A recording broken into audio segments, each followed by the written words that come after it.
Bangga bersarung mangga. Assalamualaikum warahmatullahi wabarakatuh. Alhamdulillah, assalatu wassalamu ala rasulillah wa ala alihi wa sahbihi wa mawalah amma ba'du. Pemirsa Al-Bahjah TV, kembali lagi berjumpa dengan saya Firas Bizi dalam program acara Dakiko, yang insya Allah kita akan berbincang mengenai hal-hal menarik dan bermanfaat, tentunya bersama guru kita tercinta Buya Yahya. Namun sebelumnya kita akan sapa terlebih dahulu guru kita tercinta Buya Yahya. Assalamualaikum Buya. Waalaikumsalam Sehat semua, warahmatullahi Bu, wabarakatuh. sekeluarga. Alhamdulillah sehat semuanya. Alhamdulillah. Semoga semuanya diberi kesehatan lahir batin. Amin, amin, Pemirsa semua dimanapun berada. amin, amin. Masya Dan Allah. juga semua yang di studio semuanya dijaga oleh Allah. Baik. Alhamdulillah. Bu ya, langsung saja kita kepada pertanyaan Bu ya. Di hari raya ini kita dianjurkan juga untuk silaturahim kan begitu Bu ya. Namun ada kaitannya dengan budaya mudik. Seperti apa sih budaya mudik itu menurut Abu ya pemahamannya? Baik, bismillah. Alhamdulillah. Wassalatu wassalamu ala Rasulillah Sayyidina Muhammad bin Abdullah wa ala alihi wa ashabihi wa mawalah. Amma ba'd. Adapun silaturahmi secara umum itu dianjurkan setiap saat. Tidak harus nunggu hari raya. Hanya hari raya itu momen yang sangat tepat untuk itu ya. Bahkan para ulama menghubung-hubungkan antara hablum minallah sama hablum minan nas. Sederhananya sepanjang bulan Ramadan, orang baik itu kan orang baik kepada Allah dan baik kepada sesama manusia. Yang baik kepada Allah nggak baik dengan sesama manusia tidak dianggap baik, atau sebaliknya. Baik kepada manusia nggak baik kepada Allah nggak dianggap baik. Nah ini hamba-hamba Allah ini yang perindu keridhaan Allah, perindu kebaikan, kemuliaan.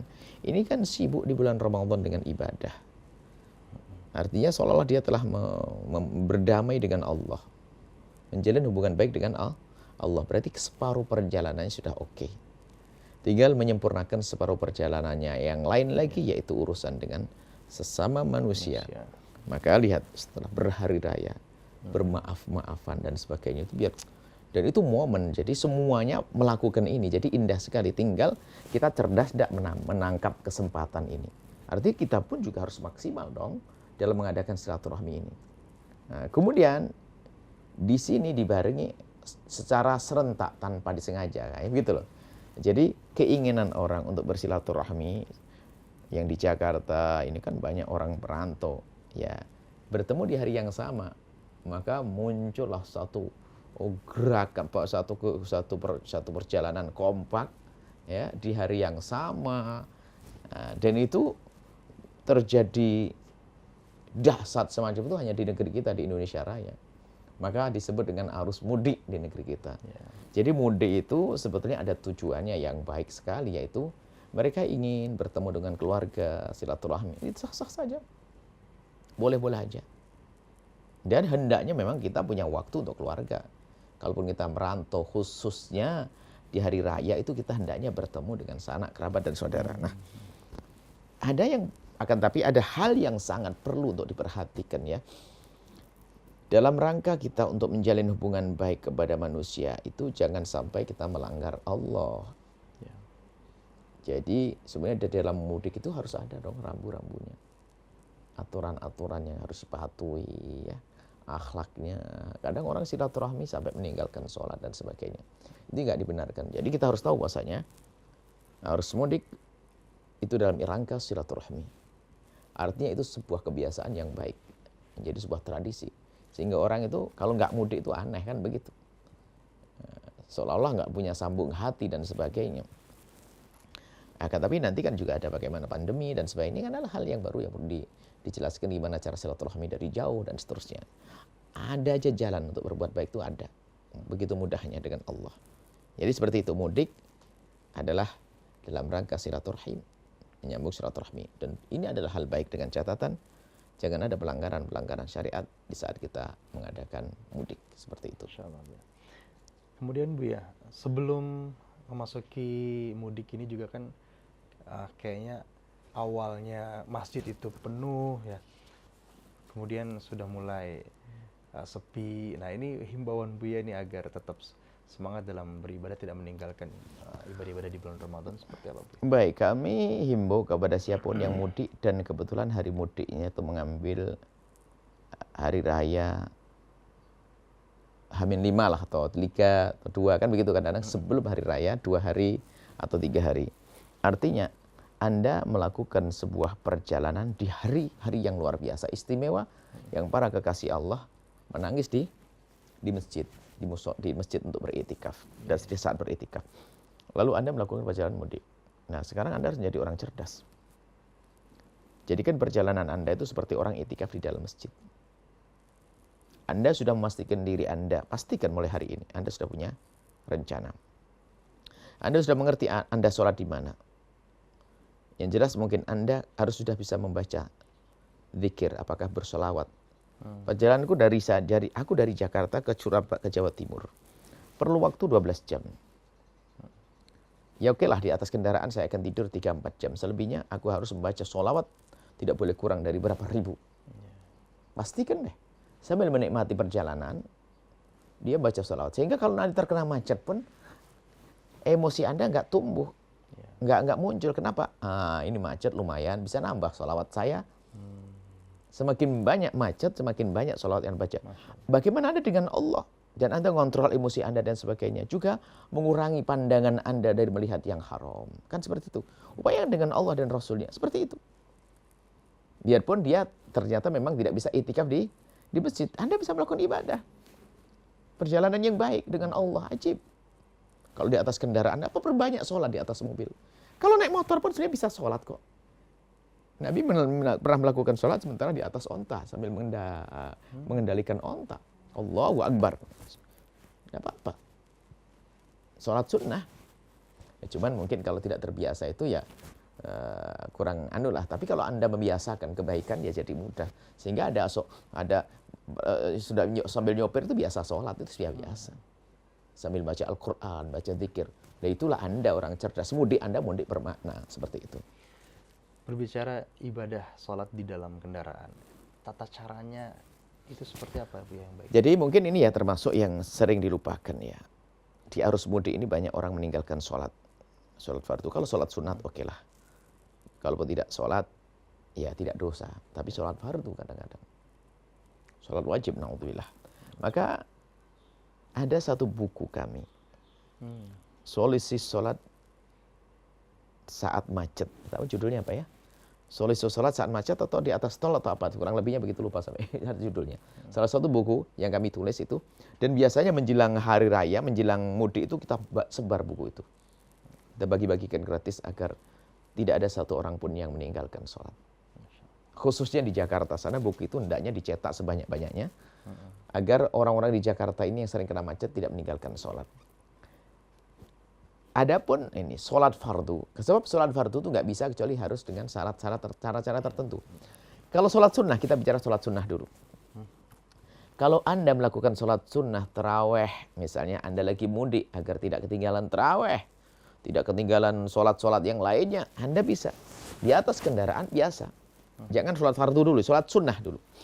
Jadi Anda dengan sholat sunnah, Anda di atas mobil, yang penting Anda punya air wudhu. Kalau laki-laki, yang penting pusar tertutup, sama lutut. Kalau perempuan seperti waktu sholat, biarpun tidak harus pakai mukena, pakai baju, baju muslimah, baju yang syar'i sudah cukup.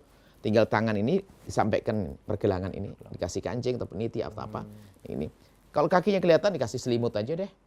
Dibungkus kakinya lalu sholat menghadap ke kiblat. Sholatnya seperti bukan kiblat, menghadap ke arah kendaraan berjalan. Itu kiblatnya. Langsung aja saya sholat tarawih 2 rakaat. Allahu Akbar. Baca.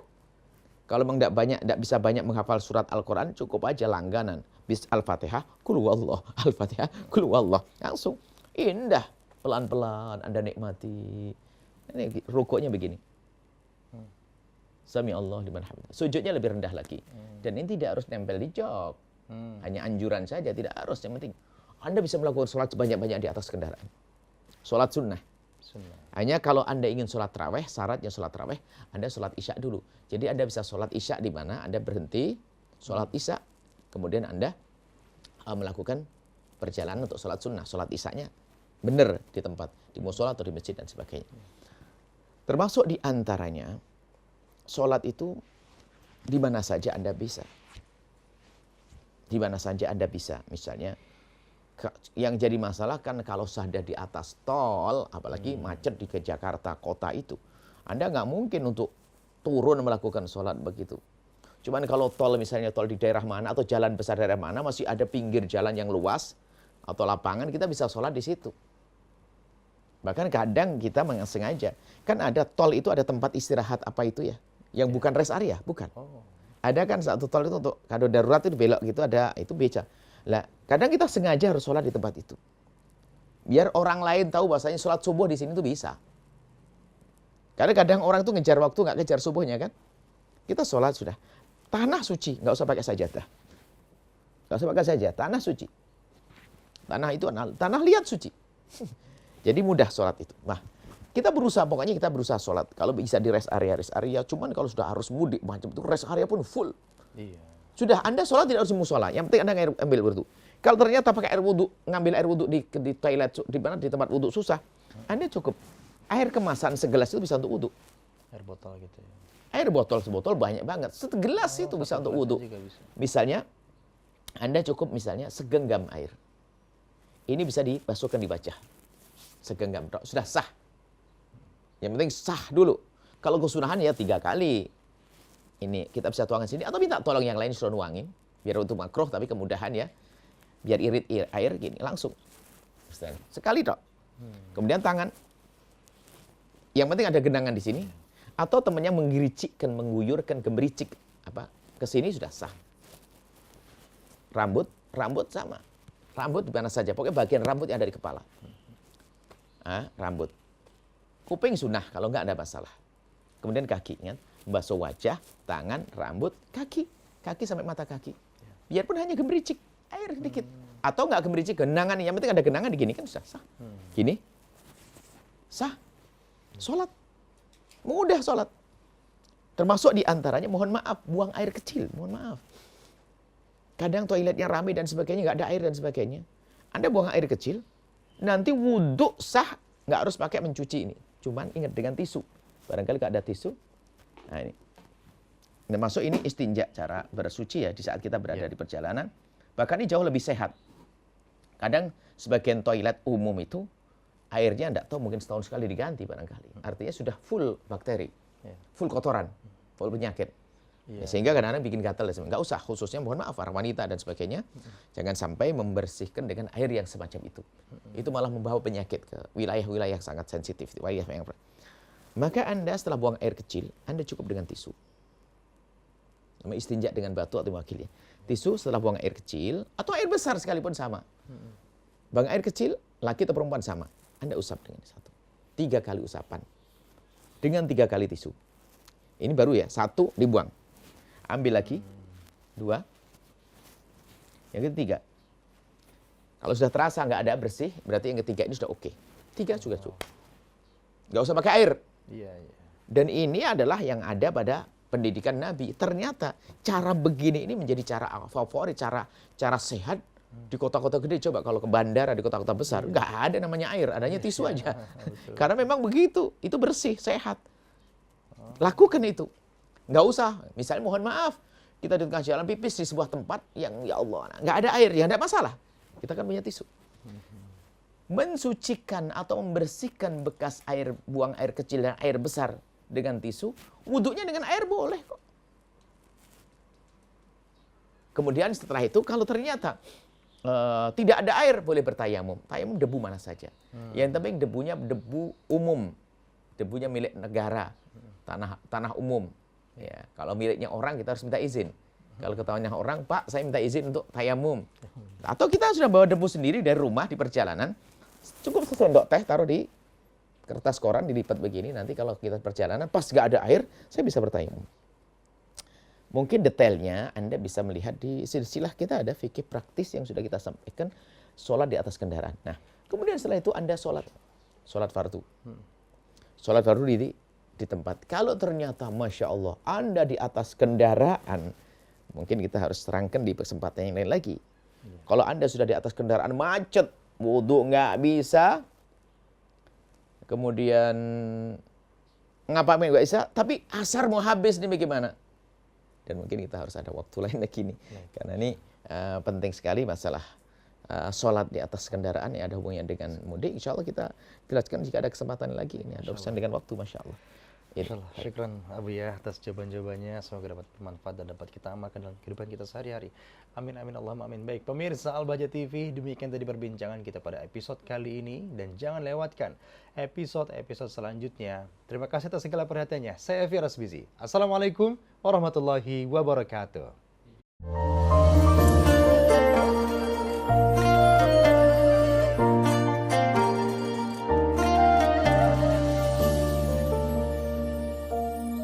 Sarung mangga, sarung kebanggaan kita. Bangga bersarung mangga.